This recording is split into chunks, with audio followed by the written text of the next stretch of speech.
Hello friends, welcome to my channel Aishi fine arts.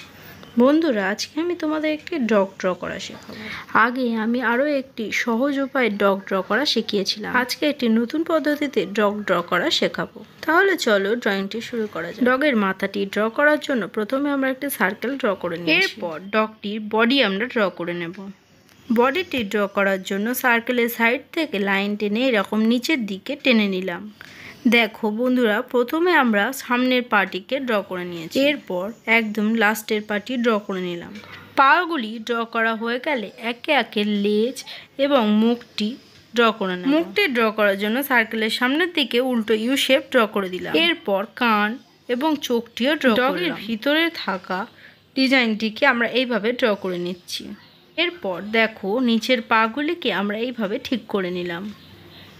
ডিজাইনটি draw করা হয়ে গেছে। ডগ ড্রয়িংটি কমপ্লিট হয়ে গেছে। এরপর মুখের ভিতরে থাকা রেফারেন্স লাইনগুলিকে আমরা ইরেজ করে পুরো ড্রয়িংটি বর্ডার করে দেব। তোমরা যে কোনো বর্ডার পেন্সিল দিয়ে বর্ডার করে নিতে পারো। তোমরা বর্ডারটি কালার করা শেষেও করতে পারো। আমি এখানে আগে করে দিয়েছি। দেখো বন্ধুরা, আমাদের বর্ডার করা কমপ্লিট হয়ে গেছে। তাহলে চলো আমরা এটিকে কালার স্টার্ট করি। ড্রয়িংটি কালার করার জন্য প্রথমে আমরা ব্রাউন কালার ইউজ করেছি, তবে পুরো ব্রাউন কালার দিয়ে পুরো ডগিটি কালার করব না। দেখো কিছু কিছু জায়গায় আমরা ব্রাউন কালার দিয়ে ফিল করে দিলাম।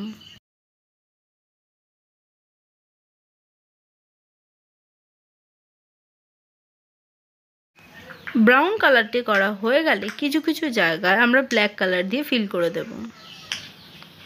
বন্ধুরা, ভিডিওটি ভালো লাগলে একটি লাইক এবং শেয়ার করে চ্যানেলটিকে সাবস্ক্রাইব করে পাশে থাকা বেল আইকনটি প্রেস করে দিও।